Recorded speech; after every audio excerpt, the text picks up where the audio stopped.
नमस्कार दोस्तों, मेरे YouTube channel DS mathematics classes में आपका एक बार फिर से स्वागत है। आज का जो लेक्चर है वो BSc सेकंड ईयर मैथमेटिक्स के स्टूडेंट्स के लिए है, जिसमें हम पेपर सेकंड डिफरेंशियल इक्वेशन की बात करेंगे। और ये जो लेक्चर है ये डिफरेंशियल इक्वेशन की बुक का फर्स्ट चैप्टर का 6th लेक्चर है। ठीक है भाई, कौन सा लेक्चर है? 6th लेक्चर है, छठा लेक्चर है। इस लेक्चर के अंदर हम एक्सरसाइज 1.1 के कुछ शेष जो आपके इम्पोर्टेंट क्वेश्चंस हैं उनको सोल्व करेंगे। ठीक है भाई, इस लेक्चर के अंदर हम एक्सरसाइज 1.1 के कुछ इंपॉर्टेंट क्वेश्चंस को सोल्व करेंगे जो कि आपके यूनिवर्सिटी एग्जाम्स के पॉइंट ऑफ व्यू से काफ़ी इंपॉर्टेंट है। जैसे कि आपके शॉर्ट आंसर टाइप्स के जो क्वेश्चंस आते हैं उनमें ज़्यादातर क्वेश्चंस का जो चांसेस रहता है वो इन्हीं क्वेश्चन का रहता है। तो देखिए ये क्वेश्चन सोल्व कैसे होंगे। तो देखो इनमें से एक क्वेश्चन आपको क्वेश्चन नंबर 3 जिसमें दिया गया है कि उन सभी वृत्तों के अवकल समीकरण ज्ञात कीजिए जो मूल बिंदु से गुजरते हो तथा जिनका केंद्र क्या हो, वाई अक्ष हो। ठीक है भाई, कहने का मतलब है उन सभी वृत्तों का अवकल समीकरण निकालना है आपको जो मूल बिंदु से गुजरते हो, साथ के साथ जिनका केंद्र क्या हो, वाई अक्ष हो।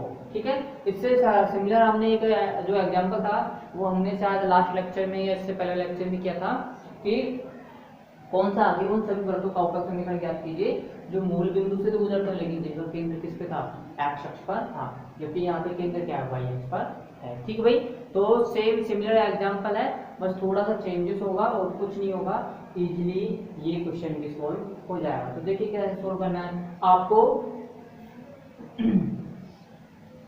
सर्किल दिए गए हैं, आपको सर्किल दिए गए हैं जो कि जिनका केंद्र कहाँ है, वाई अक्ष पे है और गुजर कहाँ से रहे हैं, मूल बिंदु से गुजर रहे हैं। ठीक भाई, कहने मतलब है वो कहाँ से गुजर रहे हैं, मूल बिंदु से गुजर रहे हैं और जिनका केंद्र कहाँ है, जिनका केंद्र वाई अक्ष पर है, जिनका केंद्र कहाँ है, वाई अक्ष पर है। अब आपको पता है कि वाई अक्ष पर हमेशा किसका मान 0 होता है, वाई अक्ष पर हमेशा मान 0 होता है एक्स का। ठीक है, तो आप क्या कह सकते हो कि जो भी आप सर्किल ले रहे हो उन सर्किल के सेंटर का एक्स निर्देशांक तो क्या होगा, 0 होगा। ठीक है भाई, उन सर्किल के सेंटर का एक्स निर्देशांक तो 0 होगा। सिर्फ चेंजेस किस में आएगा, वाई निर्देशांक। कहने मतलब है वाई निर्देशांक को आप किससे रिप्लेस कर सकते हो, किसी न किसी वेरिएबल से रिप्लेस कर सकते हो। कि यहाँ पे जितने भी वृत्त है उन सभी वृत्तों के केंद्रों का जो वाई निर्देशांक है वो वाई निर्देशांक अपनी वो चेंज होता रहेगा, जैसे जैसे सर्किल चेंज होता है होता जाएगा वैसे वैसे ही उन वाई निर्देशांक भी क्या होता जाएगा, चेंज होता जाएगा। कहने मतलब है यहाँ पे वाई निर्देशांक क्या है, एक वेरिएबल की तरह व्यवहार कर रहा है। ठीक है, तो देखो यहाँ पे आप क्या मान सकते हो कि मानो कि इन सभी वृत्तों का केंद्र क्या है, इन सभी वृत्तों का केंद्र है 0, क्योंकि यहाँ पे x तो क्या है, सॉरी यहाँ पे x तो जो कोऑर्डिनेट है वो तो क्या है, 0 है। ठीक है, और y कोऑर्डिनेट आपने क्या मान लिया, h मान लिया। ठीक है, तो देखिए माना 0,h, माना 0,h उन सभी वृत्तों का केंद्र है, उन सभी वृत्तों का केंद्र है जो उन सभी वृत्तों का केंद्र है जो मूल बिंदु से गुजरते हैं, जो मूल बिंदु से गुजरते हैं तथा मूल बिंदु से गुजरते हैं तथा जिनका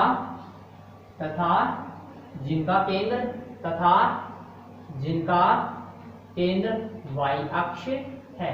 ठीक है, तथा जिनका केंद्र क्या है, वाई अक्ष है।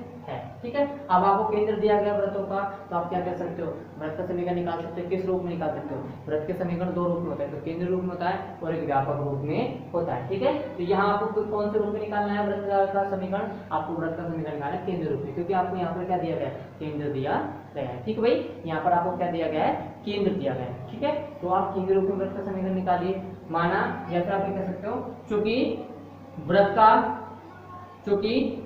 का केंद्रीय रूप में समीकरण, चूंकि वृत्त का केंद्रीय रूप में समीकरण, चूंकि वृत्त का केंद्रीय रूप में समीकरण निम्न होता है।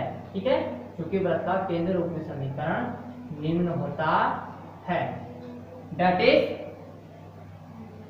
इज x माइनस ए का whole square plus y minus B का होल स्क्वायर बराबर r स्क्वायर बराबर a square plus b square. ठीक है, आर स्क्वायर बराबर A square plus B square. अब यहाँ पे सेंटर क्या है, सेंटर यहाँ पे 0 है, मतलब एक्स कोऑर्डिनेट 0 है और वाई कोऑर्डिनेट एच है, मतलब एक्स का ए का मान तो क्या है यहाँ पे, ए का मान यहाँ पे जब सेंटर ए बी है, इसका सेंटर क्या है ए बी, और यहाँ पे सेंटर क्या है 0 एच, मतलब यहाँ पे ए का मान क्या दिया जाए, ए का मान दिएगा यहाँ पे 0 और बी का मान क्या है एच। ठीक है, तो आप कह सकते हैं चूंकि वृत्त का केंद्र रूप में समीकरण निम्न होता है, that is X minus A का whole square plus Y minus B का होल स्क्वायर बराबर आर स्क्वायर बराबर A square plus B square. जहां ऑर्डर्ड पेयर ए बी, जहां ऑर्डर्ड पेयर ए बी वृत्तों का केंद्र, जहां ऑर्डर्ड पेयर ए बी वृत्तों का केंद्र तथा आर बराबर अंडर रूट ए स्क्वायर प्लस बी स्क्वायर तथा आर बराबर अंडर रूट ए स्क्वायर प्लस बी स्क्वायर वृत्तों की त्रिज्या है। ठीक है, क्या है ये, वृत्तों की त्रिज्या है। ठीक है, तो अब देखिए इस सेंटर के लिए वृत्त का समीकरण क्या होगा, तो इस सेंटर के लिए वृत्त का समीकरण होगा x माइनस 0 का whole square plus y minus h का होल स्क्वायर बराबर 0 स्क्वायर प्लस h स्क्वायर। ठीक है, यहाँ से आप देखते हैं x माइनस 0 कितना आया x, तो आप इसको क्या लिख सकते हो x का square plus y minus h को क्या लिख सकते हो, होल स्क्वायर आ रहा है, तो आप इसको लिख सकते हो y माइनस h का होल स्क्वायर, और इसको क्या लिख सकते हो h स्क्वायर। ठीक है, अब इसको a माइनस b के होल स्क्वायर से ओपन करो। ठीक है, इसको a माइनस b के होल स्क्वायर से ओपन करते तो क्या वैल्यू आ रही है, x square plus y square plus h square minus 2hy बराबर h स्क्वायर। तो ये h स्क्वायर से ये h स्क्वायर क्या हो जाएगा, कैंसिल हो जाएगा। कहने का मतलब है आप क्या रहा है आपके पास आ रहा है x square plus y square बराबर 2hy। ठीक है, अब आप यहाँ पे देखते हो वेरिएबल के रूप में कौन है h, कहने का मतलब है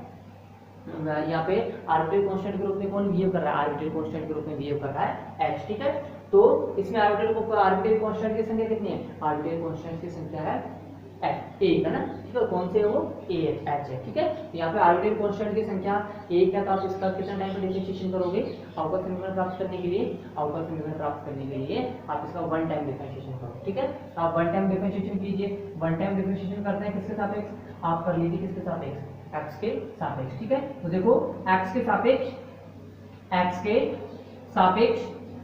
समीकरण 1 का, x के सापेक्ष समीकरण 1 का अवकलन करने पर। ठीक है, x के सापेक्ष समीकरण 1 का अवकलन करने पर देखो क्या आ रहा है,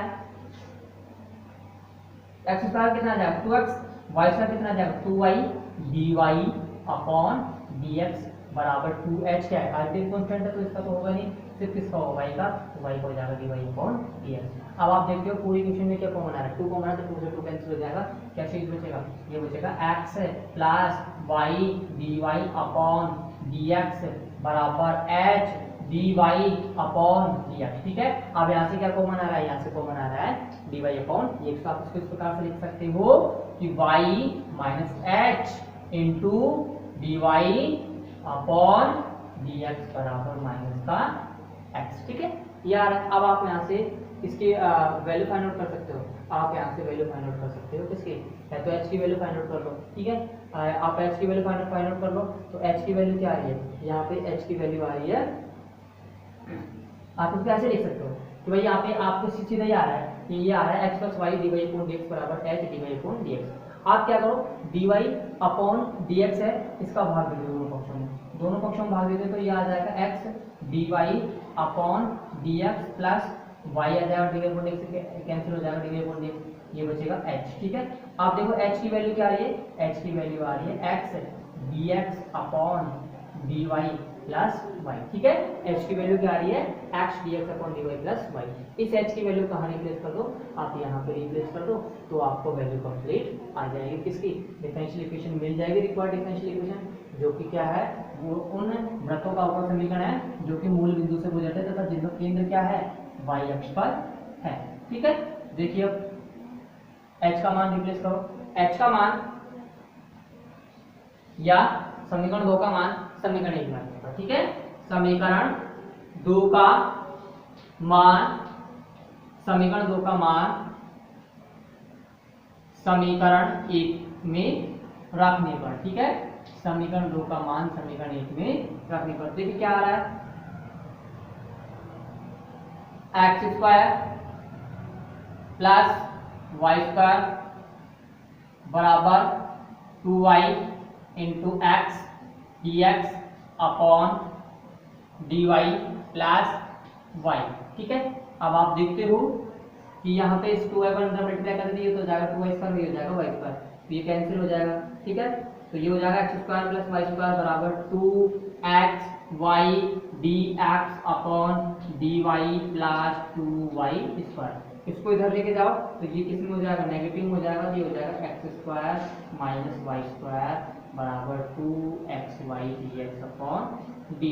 ठीक है, आप देखो यहाँ से क्या आ रहा है, dx अपॉन dy की वैल्यू क्या आ रही है, dx अपॉन dy की वैल्यू आ रही है आपके पास कितनी, X square minus Y square बटा 2xy। तो dy अपॉन dx की वैल्यू कितनी होगी, इसका इनवर्स ले लो या इसको रोटेट कर दो कि ये वैल्यू आ जाएगी 2xy upon X square minus Y square. ठीक है, तो ये उन वृत्तों का अवकल समीकरण है जो कहाँ से गुजर रहा है, मूल बिंदु से, और जिनका सेंटर क्या है, जिनका सेंटर वाई एक्सिस है। ठीक है भाई, जिनका सेंटर क्या है, वाई एक्सिस है। ठीक है, आप उसके बाद नेक्स्ट देखिए एकदम क्वेश्चन, नेक्स्ट क्वेश्चन देखिए, नेक्स्ट है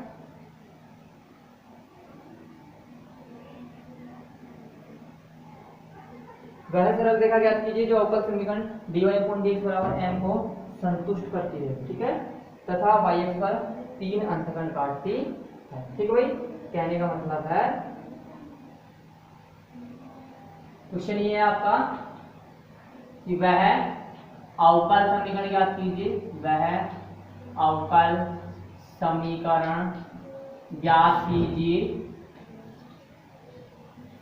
जो वह अवकल समीकरण नहीं, वह सरल रेखा ज्ञात कीजिए, वह सरल रेखा ज्ञात कीजिए जो अवकल समीकरण, वह सरल रेखा ज्ञात कीजिए जो अवकल समीकरण dy अपॉन dx बराबर m को, dy अपॉन dx बराबर m को संतुष्ट करती है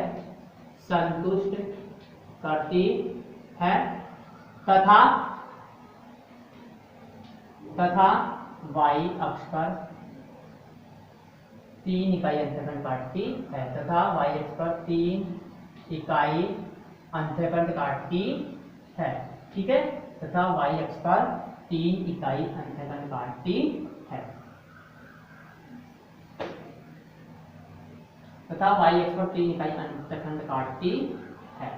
ठीक है, तो देखो आपका अवकल समीकरण दी गई है dy अपॉन dx बराबर m। ठीक है, इस अवकल समीकरण का आपको सॉल्यूशन करना है और उसकी सहायता से क्या फाइंड आउट करना है, सरल रेखा फाइंड आउट करनी है। और कौन सी सरल रेखा फाइंड आउट करनी है, जो कि y अक्ष पर कितनी इकाई का अंतःखंड काट रही है, 3 इकाई का अंतःखंड काट रही है, जो कि y अक्ष पर कितनी इकाई का अंतःखंड काट रही है, 3 इकाई का अंतःखंड काट रही है। ठीक है, तो कैसे मिलेगी सरल रेखा, आप इस अवकल समीकरण का क्या करो, सॉल्यूशन करो। ठीक है, इस अवकल समीकरण क्या कर दीजिए, आप सॉल्यूशन कर दीजिए। तो देखो आपको जो इन्फॉर्मेशन देगी सबसे पहले तो वो लिखिए, दिया गया है dy अपॉन dx बराबर m अवकल समीकरण है। ठीक है भाई, ठीक भाई, dy अपॉन dx बराबर m क्या है, अवकल समीकरण है। ठीक है, तब हमें वह सरल रेखा ज्ञात करनी है जो इस अवकल समीकरण को संतुष्ट करे। ठीक है, जो इस अवकल समीकरण को संतुष्ट करे तथा y अक्ष पर 3 इकाई अंतःखंड काटे। ठीक है, तथा y अक्ष पर 3 इकाई अंतःखंड काटे। अब देखिए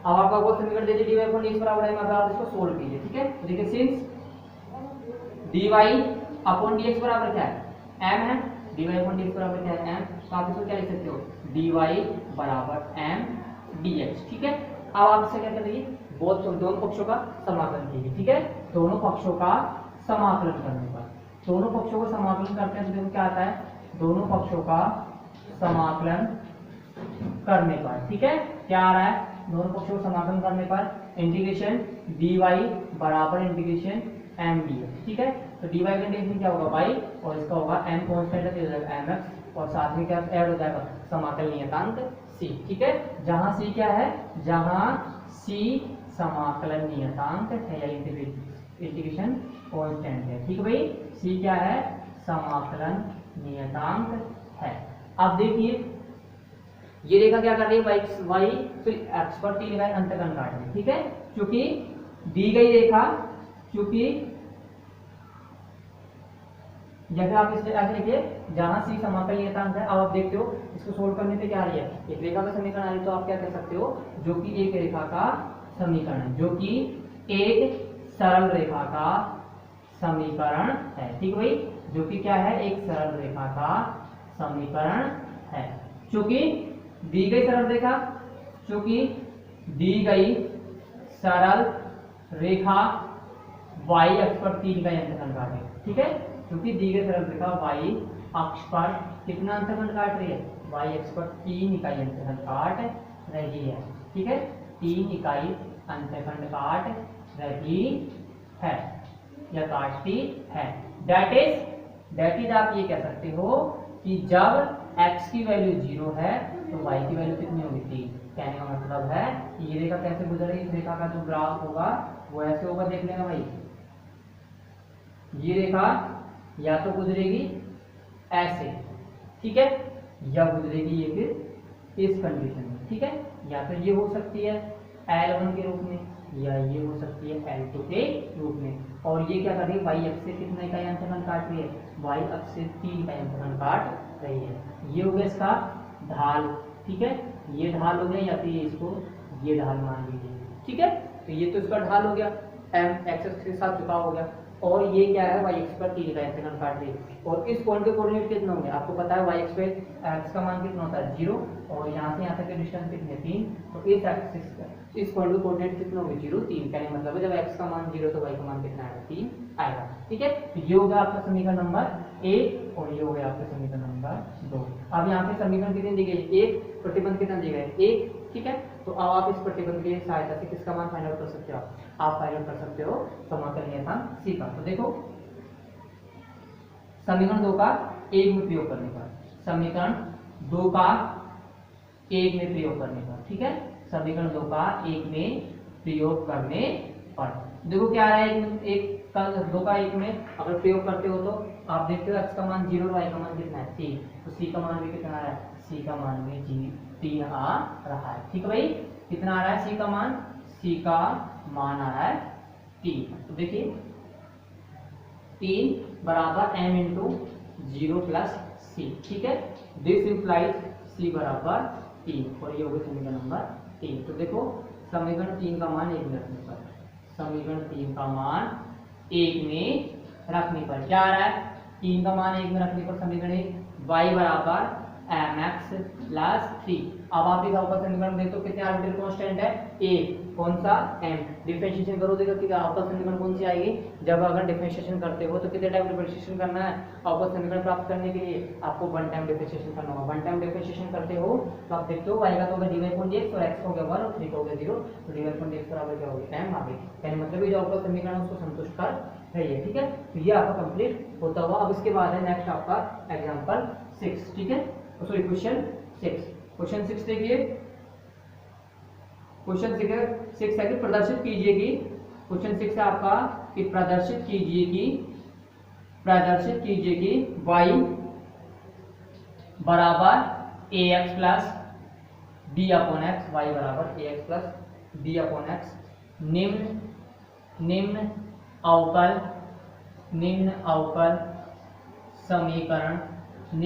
समीकरण का व्यापक हल है। ठीक भाई, कि y बराबर ax प्लस bx निम्न अवकल समीकरण का व्यापक हल है। ठीक भाई, अवकल समीकरण कौन सी है? एक्स स्क्वायर d2y अपॉन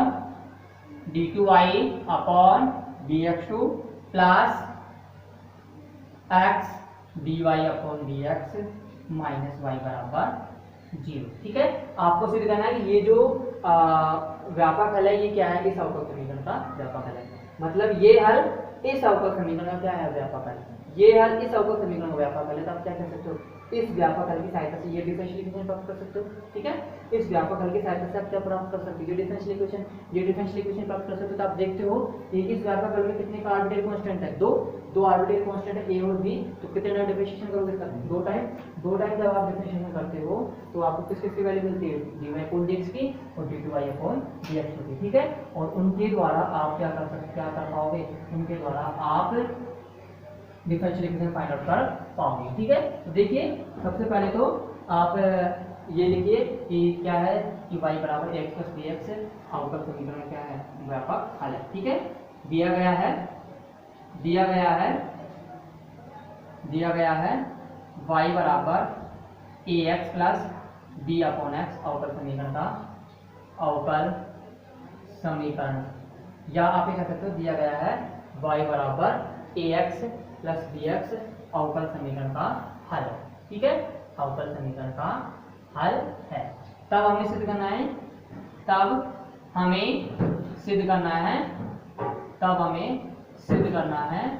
कि यह अवकल समीकरण का व्यापक हल होगा।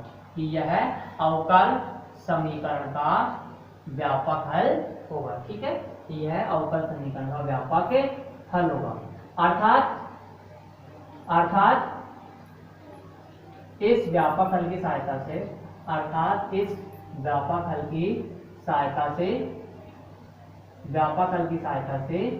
निम्न अवकल समीकरण को प्राप्त किया जा सकता है। अर्थात इस व्यापक हल की सहायता से निम्न अवकल समीकरण को प्राप्त किया जा सकता है। ठीक है, देखो कैसे प्राप्त करना है? प्राप्त किया जा सकता है। तो देखिए ये आपने मान ली ये कौन सी इक्वेशन है? ये आपकी इक्वेशन नंबर 1। ठीक है, तो देखो समीकरण 1 का x के सापेक्ष अवकलन करने का, समीकरण 1 का x के सापेक्ष अवकलन करने का कितने आर्बिट्रेरी कांस्टेंट है व्यापक हल में? 2। तो कितने टाइम करना है आपको 2 टाइम डिफरेंशिएशन करना है समीकरण 1 का x के सापेक्ष अवकलन करने पर। ठीक है, तो देखो क्या आ रहा है? dy dx बराबर a minus b upon X square. ठीक है, तो ये हो गया समीकरण नंबर 2। फिर अगेन समीकरण 2 का अवकलन करो। समीकरण 2 का x के सापेक्ष अवकलन करने का। ठीक है, समीकरण 2 का x के सापेक्ष क्या करोगे? अवकलन करो। तो अवकलन करने पर क्या आ रहा है? d2y अपॉन dx2 बराबर 2b अपॉन x3। ठीक है, यहाँ से आपको किसकी वैल्यू मिल रही है? b की वैल्यू क्या है? b की वैल्यू आ रही है x³ बटा 2 इंटू d2y अपॉन dx2। ठीक है, तो ये हो गई आपकी इक्वेशन नंबर 3। इक्वेशन नंबर 3 का मान कहाँ रखो? 2 में रखो। ठीक है, समीकरण 3 का मान 2 में रखने पर, समीकरण 3 का मान समीकरण 2 में रखने पर। ठीक है, 2 में रखोगे तो क्या आ रहा है? a का मान फाइंड आउट करना है। यहाँ से a का मान देखते क्या आएगा?